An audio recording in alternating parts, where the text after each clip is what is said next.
मैं आप सब उम्मीद करता हूँ आप सभी बहुत अच्छे होंगे। आपके जो टेस्ट होने वाले हैं, ठीक है, उसके ये पेपर हैं और आपको अच्छे से समझना है, ठीक है। सभी बच्चे अच्छे से समझेंगे, मैं केवल समझाऊंगा, आंसर मैं बाद में हो सकता है इसके आंसर भी आपको करवा दूं, लेकिन अभी मैं ओनली आपको पेपर समझाने जा रहा हूं। पहला पेपर मतलब पहला क्वेश्चन है भाई, इनमें से कौन सा पॉलीड्रम होता है। पॉलीड्रम क्या होता है भाई?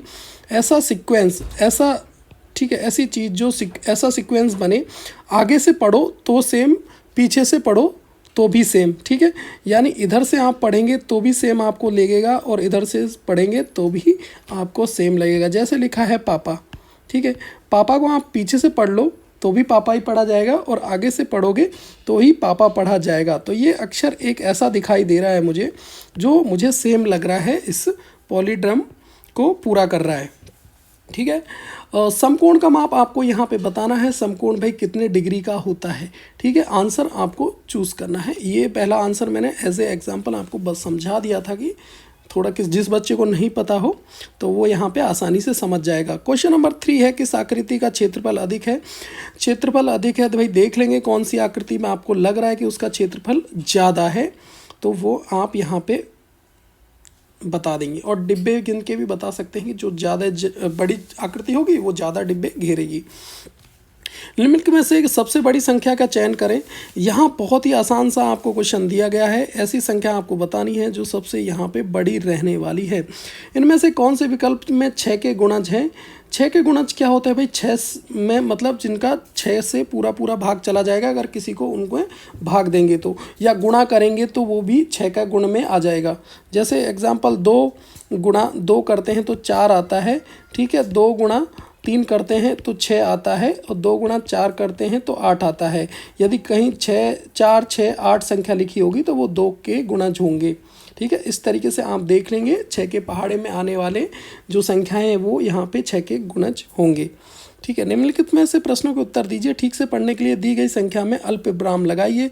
जैसे 9999 यहाँ लिखा हुआ है, तो यहाँ पे अगर सही से कर देंगे तो 9999 अगर यहाँ ऐसे लगाते हैं, इस तरीके से भी लगाते हैं तो 9999 इस तरीके से पढ़ देंगे। और अगर एक यहाँ पे भी लगाएंगे तो यहाँ पे भी आपके लिए पढ़ना आसान हो जाएगा। तो बड़ी संख्या के पीछे पीछे आप इस तरीके से अल्पविराम लगा सकते हैं, जिससे आपको अच्छे से इस संख्या के बारे में पता चल सके या इसको आप अच्छे से पढ़ सकें, ठीक है। जो कोण के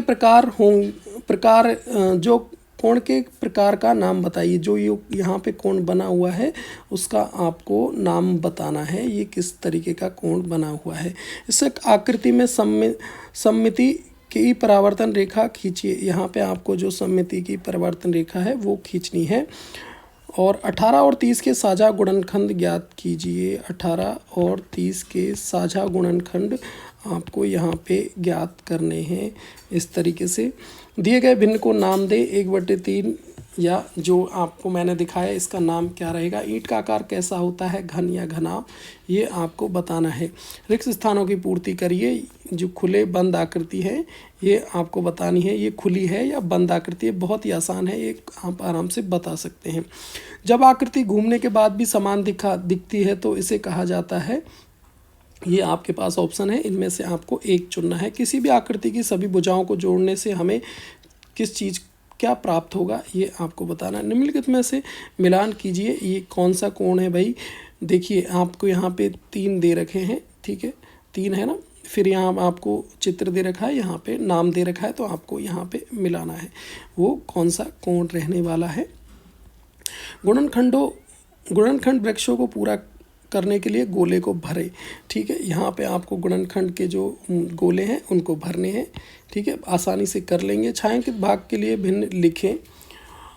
ये दोनों आपको भिन्न करनी है। दी गई आकृति को यदि आधा घुमाया जाए तो वो कैसी दिखाई देगी, ठीक है। अगर आकृति इस तरीके की है, बनी हुई है, अगर इसको आधा घुमाया जाए तो ये कैसी दिखाई देगी। जैसे ये वाई है, अगर वाई को आधा घुमाया जाएगा तो वाई कुछ इस तरीके का दिखाई देगा, ठीक है, इस तरीके का दिखाई देगा। या इधर भी घुमाएंगे तो वो भी इस तरीके का दिखाई देगा, ठीक है। इस तरीके से आधा घुमा देंगे तो कैसा दिखाई देगा।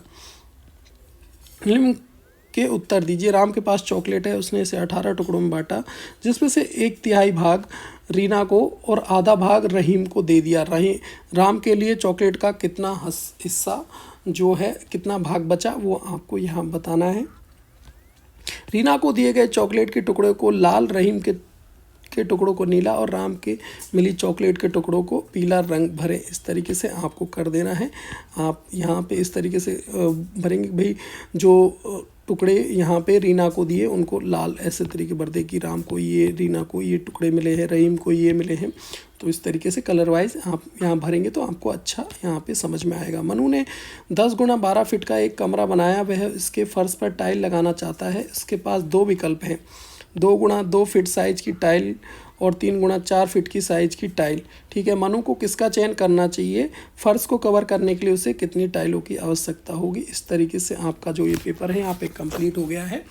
इसको अच्छे से आपने समझा होगा और मैंने आसान से भाषा में समझाने की कोशिश की है। फिर भी कहीं किसी को दिक्कत आती है तो वो नीचे कमेंट कर सकता है।